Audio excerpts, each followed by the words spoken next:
Estimados amigos, sean bienvenidos a este tercer video del curso de Problemas y Desafíos en el Perú actual. El día de hoy hablaremos en torno a la República Aristocrática. Nos centraremos en los aspectos económicos. El Perú ingresó ahora a un periodo singular en su historia moderna, signado por un raro consenso político, una amplia estabilidad política y un crecimiento y desarrollo autónomos, por lo menos en un principio, conocido por lo general en la historiografía peruana como la República Aristocrática.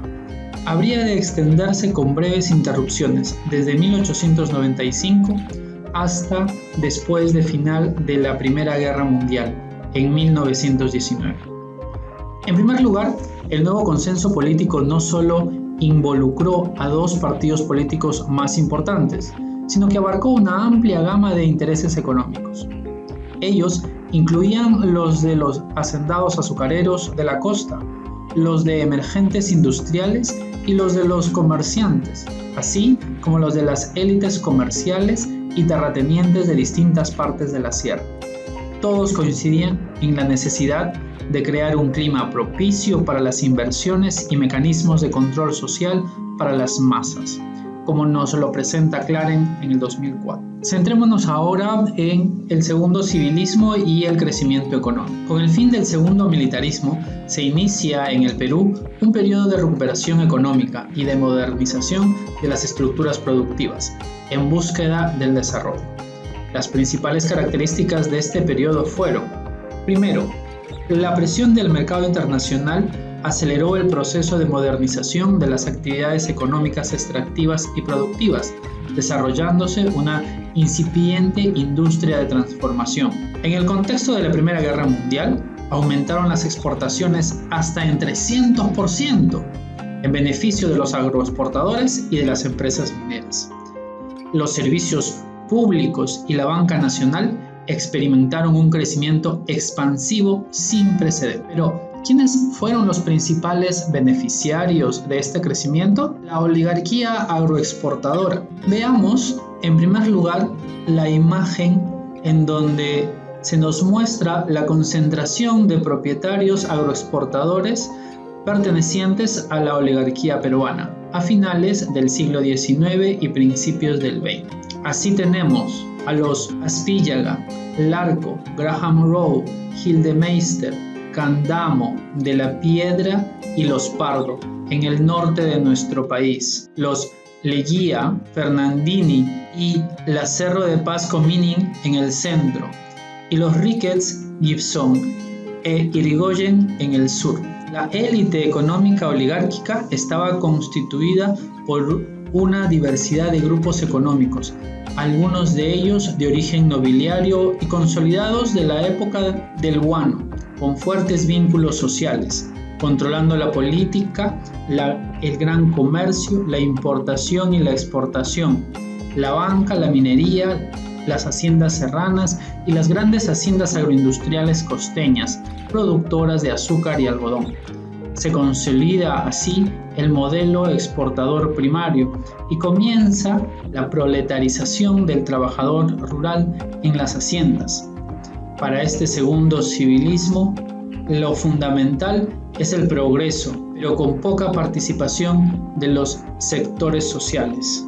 Se beneficiaron de un contexto internacional favorable, la Primera Guerra Mundial. Tengamos en cuenta los latifundios. Así, a principios del siglo XX, más del 80% de la población peruana era rural. Hacia 1900 existían cerca de 4.000 haciendas en el país, con una población de 500.000 de habitantes y casi 2.000 comunidades campesinas. En la gran hacienda azucarera o algodonera, los trabajadores se integran al proletariado rural. En las haciendas serranas se vivía en condiciones de trabajo servil. En la Sierra Central, los hacendados se acercaban más a la imagen del oligarca que la del gamonal, y en la Sierra Sur, los gamonales formaron el grupo de terratenientes. Así, los monocultivos generaron una crisis de subsistencia, dado que la dedicación de tierras agrícolas se orientó solo a aquellas rentables, lo que generó una primera crisis de subsistencia. Muchos agricultores preferían cultivar algodón para la exportación y no alimentos, generando desabastecimiento y aumento de precio. Veamos ahora cuáles fueron los principales productos de exportación. En primer lugar está el algodón. Durante la República Aristocrática existieron dos booms económicos. El primero en 1890, en el que las ventas crecieron en un 83%, y el segundo en 1914, en el que las ventas crecieron 77%. Este apogeo solo enriqueció a unos pocos. Los ingresos por este rubro se destinaron al consumo suntuario y gastos en el exterior. El caucho. La selva se convierte en un nuevo espacio económico. Aparecen los barones del caucho. Según Fiscarral, la economía en la selva se desarrolla entre 1880 y 1920 a causa de la demanda del caucho a nivel mundial. Llegó a representar el 30% de las exportaciones. Fue una actividad económica extractiva concentrada en la selva peruana y de impacto regional. Entra en crisis por la caída de los precios del caucho hacia 1910. El azúcar. Las haciendas de la costa norte modernizan el cultivo y la producción industrial del azúcar, introduciendo maquinaria moderna, arados a vapor, ferrocarriles de trocha angosta, pozos tubulares con bombas de agua, motores a gasolina. Hacia 1918 supera en la productividad a la producción de Hawái, una de las más adelantadas de la época. Haciendas agroindustriales controladas por los barones del azúcar, Roma y Casagrande, según Largo, en donde estaban la familia Larco y Gildemeister, además de los Cartago. Otros productos fueron las lanas y los textiles. La exportación de lana de la Sierra Sur hacia Gran Bretaña en 1920 pasaron de 2.624 toneladas métricas de lana a 5.287 toneladas métricas, procedentes de la Sierra Surandina. Entre 1910 y 1920 se establecieron 3 nuevas fábricas textiles de algodón y una de lana. También tenemos al petróleo. En 1870 se crea la Compañía Peruana de Refinación de Petróleo y desde 1890 la de Lobitos Oil Company y la International Petroleum Company, creada en 1913 al comprar la Stanford Oil a la London and Pacific Petroleum Company. Estos operan en Pariñas. En 1924, los británicos propietarios de La Brea y Pariñas vendieron sus derechos a la empresa norteamericana International Petroleum Company Limited. Finalmente, en el tema de la minería, se puede decir lo siguiente. En 1890 se exoneró de impuestos por 25 años la extracción de oro, plata, cobre, cobalto, plomo, hierro, níquel, estaño, antimonio, azufre, carbón de piedra, cinabrio y petróleo. Se importaron máquinas, herramientas y otros artículos para la industria minera. En 1896 se funda la Sociedad Nacional de Minería. La Cerro de Pasco Mining Corporation comienza la explotación del cobre y otros minerales de las minas de Cerro de Pasco, Casapalca y La Oroya.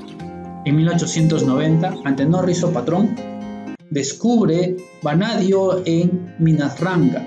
En el mismo año se descubren boratos en Arequipa. En 1906, Federico Fuchs descubre hierro en Marcona. ¿Pero quién financia a todas estas familias y empresas exportadoras? La banca renace para generar inversión y poder financiar estas actividades económicas, estableciéndose entre 1890 y 1930 unos 10 bancos comerciales, 11 compañías de seguros, 3 cajas de ahorro, 4 secciones hipotecarias y hasta 4 urbanizadoras, entre otras instituciones financieras y comerciales. El Banco Italiano, ahora llamado Banco de Crédito, se crea en 1889 como una asociación de comerciantes italianos. En 1897 el Banco de Londres, México y Sudamérica y el Banco del Callao dan origen al Banco del Perú y Londres, que financiaba la producción azucarera del norte. En 1899 la familia Prado fundó el Banco Popular. En 1922 se crea el Banco Central de Reserva. En 1928 el Banco de Crédito Agrícola. Estos elementos los hacemos referencia al lado de las empresas. Pero, ¿qué sucede en el mercado laboral? A medida que la población peruana se expandía y urbanizaba gradualmente y su economía de exportación se se diversificaba y crecía durante la República Aristocrática, lo mismo sucedía con su mano de obra. En el sector moderno de la economía podía hallarse una concentración considerable de trabajadores en las haciendas azucareras, 30.000 trabajadores, y algodoneras de la costa, 35.000 trabajadores. En las minas de la sierra, plata, oro y cobre, entre 20 y 25.000 trabajadores. En los campos petroleros del extremo norte de la costa y en los talleres del recién terminado sistema ferroviario, laboraban unas 300.000 personas.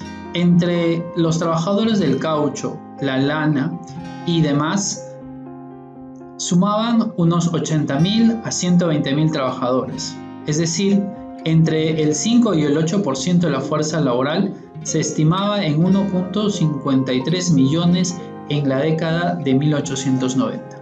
Esta información nos la presenta Clarem 2014. El movimiento obrero expresó su disconformidad a las distintas acciones que operaban los empresarios. Así, se generó por primera vez la lucha de las 8 horas. Esta lucha buscaba las reivindicaciones económicas. Así, por decreto del 15 de enero de 1919, se establecen las 8 horas de trabajo. Pero ¿cómo se llega a ese resultado final? En 1905 se celebraba por primera vez el Día del Trabajador en el 1 de mayo. Luego, en 1911, se genera la primera huelga general, la de los obreros panaderos de la Estrella del Perú. Esta huelga de 1911 genera que se promulgue la Ley de Accidentes de Trabajo. En 1913, una huelga de estibadores en el Callao fuerza la ley de las 8 horas para los trabajadores del muelle y Darse. Finalmente, para 1919, las huelgas masivas llevan a la promulgación de la ley de las 8 horas para todos los obreros. Como puedes ver, la información que te brindo en este tema es bastante desarrollada. Te dejo la bibliografía para que puedas revisarla según tus propios intereses. Te agradezco la atención prestada. Nos vemos en el próximo video.